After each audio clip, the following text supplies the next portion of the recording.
السلام عليكم ورحمة الله وبركاته، ازيكم يا حبايبي عاملين إيه؟ يا رب تكونوا بخير.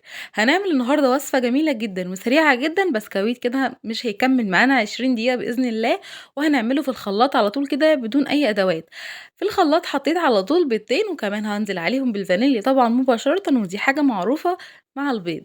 هانزل كده بكيسين من الفانيليا وطبعًا لو في عندِك فانيليا سايلة ما فيش أي مشكلة خالص هتقوم معاكِ بنفس المهمة.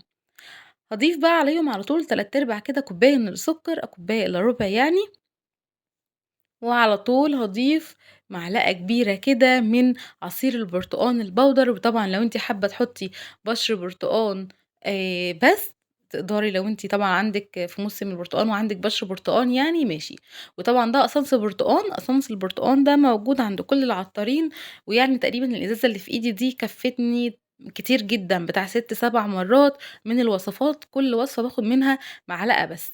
ودي 3/4 كوباية كده من الزيت، كوباية إلا ربع من الزيت كمان، يبقى كوباية إلا ربع من الزيت، وكوباية إلا ربع من السكر، وحطيت عليهم بيضتين والفانيليا، وحطيت عليهم معلقة كبيرة جدًا من من عصير البرتقان. هاضرب بقى الخليط بتاعنا ده يعني لحد ما يبان له صاحب زي ما يقولوا، لونه هيتغيّر معايا وهيبتدي طبعًا يدّيني قوام أتقل، لإن السكر هيدوب كويس لحد ما هالاقي اللون بتاعي فتح كده بقى أصفر زي ما أنتم شايفين، والقوام بتاعي تقل. طبعًا حبيبات السكر هتبتدي تختفي واحدة واحدة، وخليكِ ملاحظة ده، وكمان القوام بتاعِك هيبتدي يعلى شوية كده. زي ما أنتم شايفين الخليط بتاعنا بقى متجانس كده مع بعضه، هاشيله بقى على جنب، ويالّا بينا نشوف باقي مكوناتنا هتكون إيه. أنا هنا هاحط 3 كوبايات من الدقيق، بس طبعًا زي ما إحنا متعودين مش هانزل بال3 كوبايات مرة واحدة، أنا هاعمل كده كوبايتين ونُص أو هاسيب بس معلقتين من المقدار بتاعي. شوفوا بانخله أهو، حتى لو أنتِ شايلة الدقيق بتاعِك منخول ونضيف برضه في الاستخدام انخليه كمان مرة هيبقى هش معاكِ جدًا وجميل. أهو زي ما أنتم شايفين أنا سِبت بس معلقتين أو 3 معالق كده من الكوباية التالتة على جنب. شايفين دي التكتلات بتاعة الدقيق اللي باقول لكم عليها، يعني أنا لمّا عملتها بالمعلقة كده ما فيش أي حاجة خالص اتبقت في المصفى. هاضيف بقى نُص معلقة كده من البيكنج باودر، وتقدري كمان تخلّيها يعني نُص وزايدة شوية من البيكنج باودر، عشان طبعًا هيبقى هش معاكِ كده وجميل. هاضيف بقى الخليط بتاعنا اللي في الخلاط السهل السريع ده في ثواني، شايفين لونه أصفر وجميل إزاي؟ طبعًا اللون ده كله هيبقى ريحة ولون، مش مجرد لون وبس، طبعًا الريحة والطعم كمان هيبقى حاجة جميلة أوي. زي ما أنتم شايفين يعني سهل جدًا وسريع جدًا، في ثواني هتكوني محضّراه. هابتدي بقى أخلط مكوناتي كلّها مع بعضها كده، طبعًا لو أنا شايفة الخليط بتاعي محتاج الدقيق زي ما أنتم شايفين كده معايا، لسه محتاج سِنّة دقيق صغيّرة، هم ال3 معالق باقي مقدار ال3 كوبايات بتوعنا. لو أنتِ طبعًا هتشكّلي البسكويت بتاعِك ده بقُمع أو حاجة، سيبي القوام محتاج ال3 معالق دول عشان يمشي معاكِ في القُمع بسهولة. لو أنتِ هتعملي زيي كده، هتعملي شكل بقى على إيدِك، هتفرديه على الرخامة كده تقطّعيه بقطّعات بأشكال مختلفة اللي أنتِ عايزاه، هو كلّه هيفرق معاكِ في قوام العجين بس. أهو زي ما أنتم شايفين هابتدي بس ألِم الدقيق كده بإيدي، علشان طبعًا أكون عارفة القوام في إيدي عامل إزاي، زي ما أنتم شايفين طري ولَيِّن وسهل جدًا في التشكيل، وفي نفس الوقت البولة بتاعتي نضيفة أهي وزي الفل. هاغسل إيدي بقى كده علشان أتأكد، أهو زي ما أنتم شايفين. هاعمل بس اختبار بسيط للعجينة كده قبل ما اسيبها ترتاح معايا 5 دقايق. اهو بتتشكل معايا بكل سهولة وبتاخد معايا الشكل، ايدي بتطبع فيها كده. الحجم ده باختيارك انتي اهو، انا بالنسبة لي الحجم ده كويس جدا.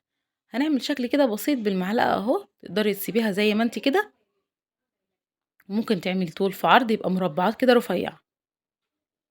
بس كده خلاص، العجينة معايا ناجحة جدا. هسيبها بقى على جنب بس 5 دقايق كده، وبعد كده هبتدي اشكل فيها زي ما هتشوفوا معايا دلوقتي. هاشكِّل فيها. الصينية بتاعتي مش محتاجة تدهن زيت ولا أي حاجة خالص، لإن طبعًا العجينة بتاعتي واخدة كمية الزيت الكافية ليها.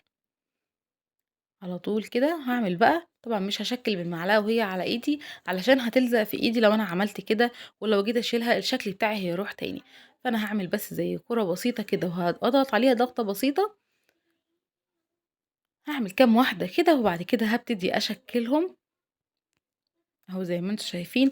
بس زي ما قُلت لِك الحجم ده يرجع لِك أنتِ، عايزاه أكبر من كده، عايزاه مفرودة عن كده، دي حاجة ترجع لِك أنتِ. لو هو مفروض عن كده شوية هيبقى هش أكتر، وطبعًا ده هيكون أحسن. أي بسكويت إحنا عارفين لمّا بيكون أرَق يعني أرَق حاجة ممكنة بيبقى كويس، لكن البسكويت الاقتصادي بتاعنا ده ممكن نسيبه مش رقيق آخر حاجة يعني، وبرضه بيبقى طعمه جميل وتحفة، بينفع كده مع كوباية شاي أو كمان حلو أوي مع كوباية شاي بلبن تحفة. بس كده هابتدي بقى أهو، شوفوا أنا عملت مثلًا كمية كام واحدة كده بس علشان التصوير هاوريكم بس أنا باعمل إيه، وهابتدي على طول بالمعلقة. لو أنتِ عندِك بصّامة وعايزة تستغليها في الوقت ده كمان، لو أنتِ عندِك بصّامة صغيرة هتنفع، عايزة تعمليها زي ما قُلت لِك في القُمع تنفع أوي، بس طبعًا هنشيل ال3 معالق علشان تبقى العجينة معانا يعني لينة شوية. كده خلاص والله ما أخد معايا في الفرن 10 دقايق، تحضيره ما خدش حاجة زي ما أنتم شايفين، وتحفة وهاش وتحفة جميلة أهو.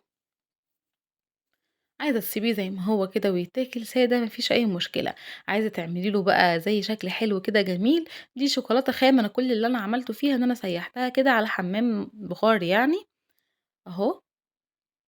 يعني اللي على جنب دي كسرولة كده فيها مَيّة سخنة، وعلى فوقيها كده محطوط على طول الطبق وفيها شوكولاتة بيضا، اللي أنا باعمل بيها دي الشوكولاتة البني أهي أو الشوكولاتة الdark يعني.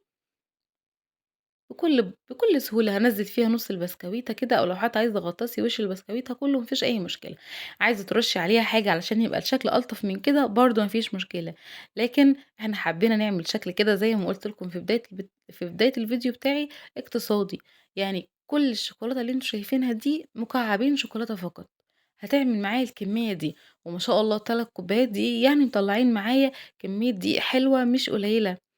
ونفعتني بصراحة، لإن زي ما قُلت لكم في الفيديو اللي فات، أنا ما كانش عندي حاجة العيد بسكويت ولا كحك، فدول كلّهم نفعوني إن الضيوف يبقوا عندي كده وأنا عارفة أقدّم لهم حاجة.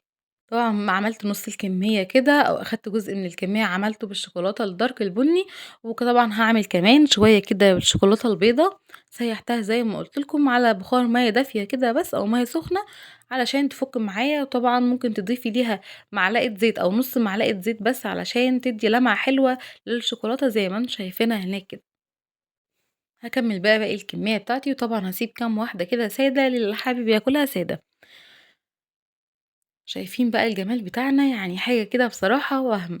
تخيلوا ده كله طلع في 20 دقيقة بس، يعني طريقة التحضير بتاعتنا مش هتاخد 5 دقايق، وفي السِوَى 10 دقايق وكمان 5 دقايق عملنا فيها الشوكولاتة دي، وزي ما أنتم شُفتوا كده بعد ما نشفت الشوكولاتة رصيتهم طبعًا جنب بعض، وكان طبق تحفة وجميل جدًا، يعني ينفع للضيوف، ينفع لأولادِك، ينفع جنب كوباية شاي في الفطار، حاجة كده جميلة وتفتح النِفس، وزي ما أنتم شايفين يعني شكله تحفة وكان جميل جدًا. أهو زي ما أنتم شايفين زي ما قُلت لكم تقدروا إن أنتم تغطّسوا البسكوتة كلّها في الشوكولاتة لو أنتم حابين، بس في الوقت ده ما تنسيش لو غطّستيها في الشوكولاتة كاملة تطلّعيها على يعني على حاجة تصفّي بقى أو شبك يصفّي معاكِ الشوكولاتة، وتاخد وقتها كده لحد ما تنشف وهتبقى جميلة جدًا. إن شاء الله نجرّب معاكم الوصفة دي بعد كده في بسكويت تاني وبعجين تاني ووصفات تانية. ده كان فيديو النهارده، يا رب يعجبكم. السلام عليكم ورحمة الله وبركاته.